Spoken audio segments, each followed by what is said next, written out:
distinguished professors, scholars, students and participants, and also Dr. Anup Kumar and the organizing committee members. It's a great opportunity to join this conference. Especially, I should express my gratitude to the organizers for inviting me to come from Sri Lanka.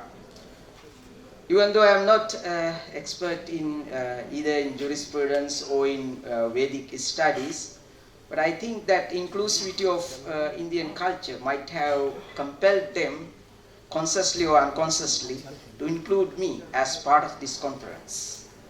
So that's a great thing. I always love to Indian culture because of this inclusivity. Once Dalai Lama said, we all know, India is a place where all the rishis are worshipped. In ancient time, we learned that there were Brahmins, the Sramanas, and among the Sramanas, some were materialists who denied ethical teachings, but in front of the eyes of the people, they all were rishis and they all were supported. I think that great tradition of humanity still continues in this land. And also, another blessing is to visit the Kashi. Kashi is a great thing for even for an Indian. So perhaps maybe some Indians still have not visited here, but I could for the second time. This is my second time.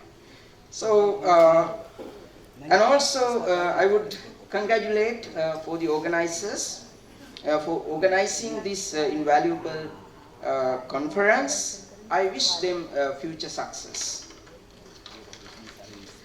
Throughout this conference, what I noted is there was an attempt to combine the ancient wisdom and spirituality with modern jurisprudence. Why we are trying to do is, we all experience, it is, I think, nature of any human civilization. We can't stay with same teachings or ideologies or practices forever. They are challenged by time to time. So then we are pressed to seek for new solutions. We have to rely on innovations. For that, we can, sometimes the easiest way is to look at what we have. So because of, we all experience that legal system which prevails today is challenged in many ways. Some people, maybe justice is not delivered all the time. Justice is denied. So I think naturally any human production, as some says, suffers due to some incompleteness. So it is common. I think jurisprudence or legal systems is not an exempt.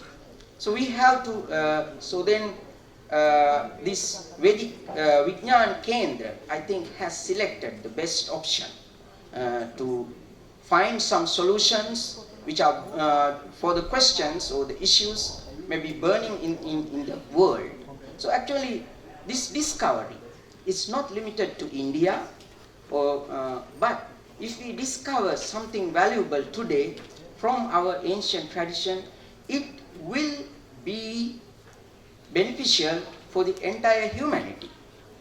So this, I pursue this effort is a kind of universally valuable effort, and it can help each and every human beings on our earth.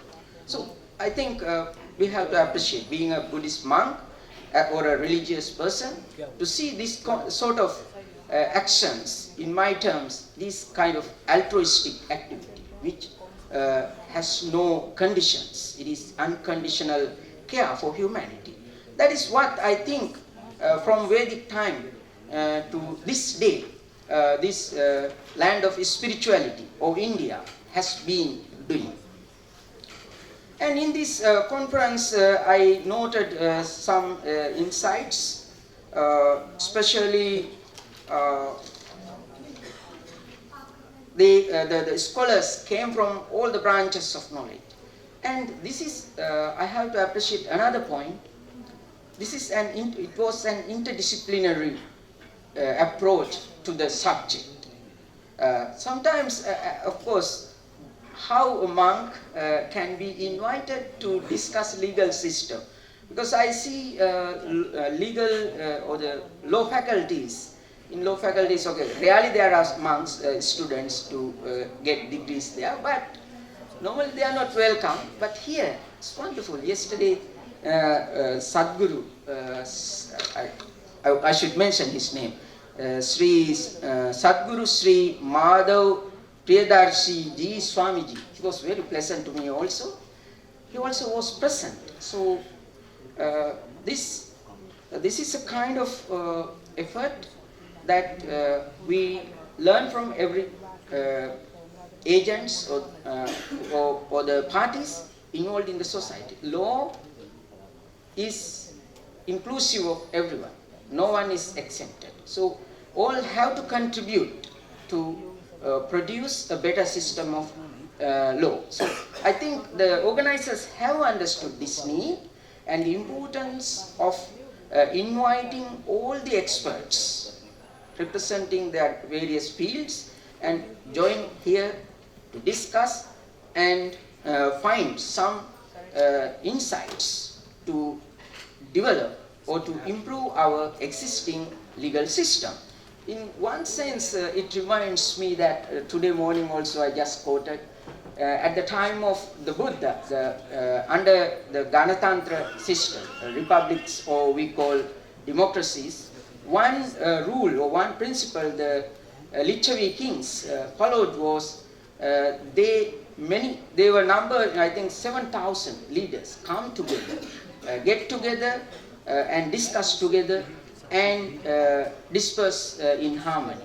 I think this kind of practices reminds me that, how to say, kind of a sense of democracy. Democratic practices, I think, which are essential for the advancement of human society.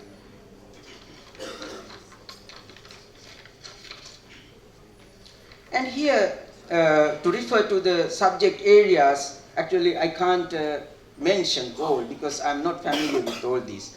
Starting from the Veda, the scholars discuss about the teachings related to law in the Nyaya Mimamsa, Tamil literature, Buddhism, Western legal philosophy, and etc. etc. So many areas of the subjects were touched here, and tried to find some insights for us. And finally, another interesting observation or a presentation I saw in Professor Pushpakumar Laxmananji. I was really impressed with.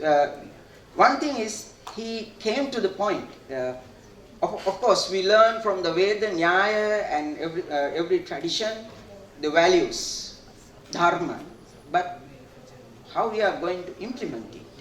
How we are going to make it day-to-day, part of our day-to-day life in our practice. So for that, Professor came up with the suggestion that we should include these values in the Constitution.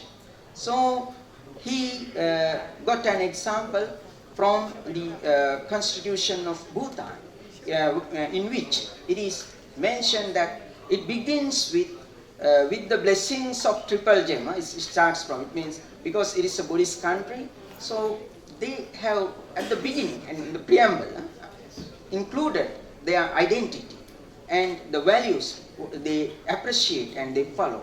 So same thing he suggested to include into the Indian Constitution. So I think this is the most important thing. We have to find a mechanism, we learn values, we discuss, but how we are going to implement it, adopt into our life. For that also there should be a mechanism. Today's best mechanism is legalize it through the Constitution. I'm thankful to Professor. And finally, I think I should not take much time because there are so many precious gems in the stage to present ideas than I. So I should not waste this precious time. Finally, one Professor Vivek Kumar Pata, he said, the most important right is right to happiness. I think here is the place where the Buddha plays the role.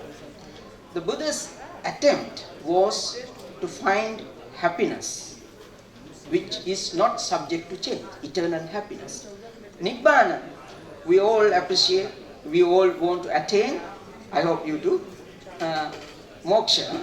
So, Nibbana is defined as Nibbanam Paraman Sukham. Nibbana is the highest happiness. So, entire Buddhist teaching, entire Buddhist program or project, I can say, aimed at gaining happiness for people. It is maybe secular, maybe transcendental. For both realms, we need, the most important thing is we are oriented at getting happiness. But in the world, not only the Buddha, there are many philosophers who have discussed this, but some philosophers got stuck in some places, like utilitarianism in the West. They formed the theory, but they couldn't distinguish between right and the good. They thought if good can be materialized in any kind of means, even using the unethical means, it is justified. But in India, in Buddhist tradition, in Vedic tradition, right and the good cannot be separated. The right leads to good. So this, our attempt, I think, is an ethical attempt we can consider, and also our entire thinking should be based on this ancient wisdom that prevailed in this land and prevailing forever. Thank you.